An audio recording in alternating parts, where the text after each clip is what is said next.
તો આજે આપણે પર્યાવરણમાં એકમ 10 જાહેર સ્થળો વિશે ભણીશું.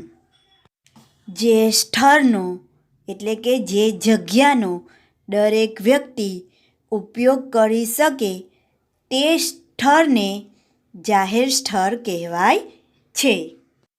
જેમ કે બગીચો. બગીચો એ કોઈ એક વ્યક્તિનો નથી, એ તો બધા માટે જ હોય છે, બરાબર ને? એમાં કોઈ એક વ્યક્તિ રહેતું હોય છે? ના, બગીચામાં ફરવા તો આપણે બધા જઈએ છીએ ને, ત્યાં બધી જાતના લોકો ભેગા થાય છે. અને શાળા પણ કોઈ એક વ્યક્તિની નથી, એમાં પણ બધા જ ભણવા આવે છે.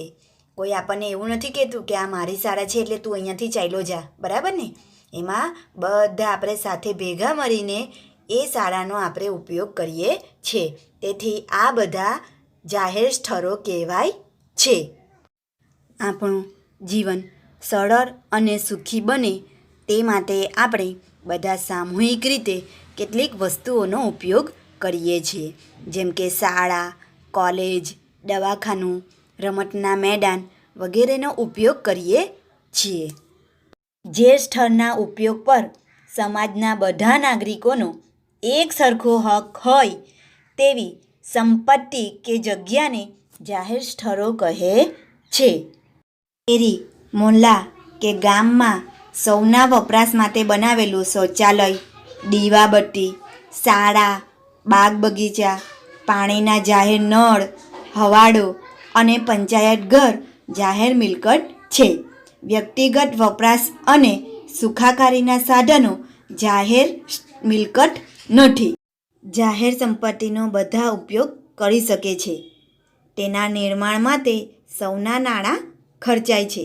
તેની જાળવણીની જવાબદારી આપણી સૌની છે. ગામમાં શાળા જાહેર સંપત્તિ છે, જ્યારે તેનો બગીચો શાળાની વ્યક્તિગત મિલકત છે. જંગલો, તળાવો, નદીઓ, વન્યજીવો, પશુ પક્ષીઓ આપણી સૌની સંપત્તિ છે. શાળા, ટપાલપેટી, પંચાયત ઘર, જાહેર શૌચાલય, સાર્વજનિક પુસ્તકાલય, ગામનું જાહેર સ્થળ, આરોગ્ય કેન્દ્ર, બગીચો, બસ સ્ટેશન, રેલવે સ્ટેશન, વિવિધ કચેરીઓ, જાહેર માર્ગ, પાણી, વીજળી, પર્યાવરણ વગેરેને જાહેર સ્થળો કહેવામાં આવે છે. હવે આપણે કેટલાક જાહેર સ્થળો વિશે સમજીએ. એમાં પહેલું છે શાળા. શાળામાં બાળકો ભણવા માટે જાય છે. મંદિરમાં હિન્દુઓ ભગવાનના દર્શન કરવા માટે જાય છે. બગીચામાં બાળકો રમવા અને હરવા ફરવા માટે જાય છે. દવાખાનામાં ડૉક્ટર બીમાર વ્યક્તિની સારવાર કરે છે અને જે લોકો બીમાર હોય તે દવા કરાવવા દવાખાને જાય છે. બેંક. નાણાંની લેવડ દેવડ બેંકમાં થાય છે.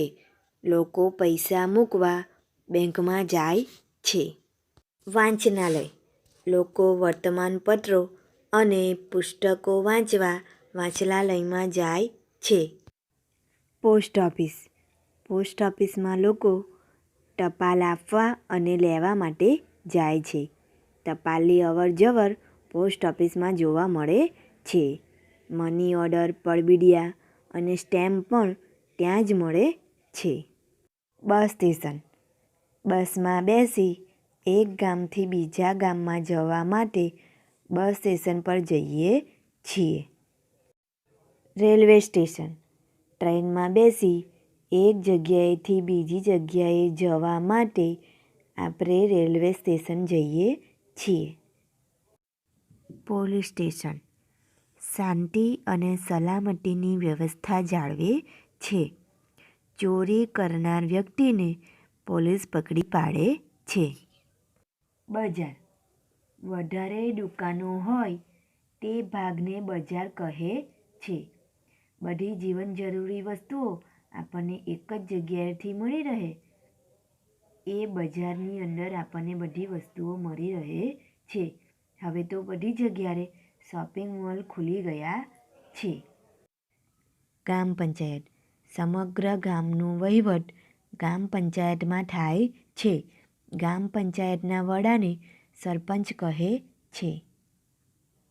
જાહેર નળ કે કૂવો ગામમાં લોકો પીવાનું પાણી ભરવા માટે કૂવા પર કે નળ પર જાય છે.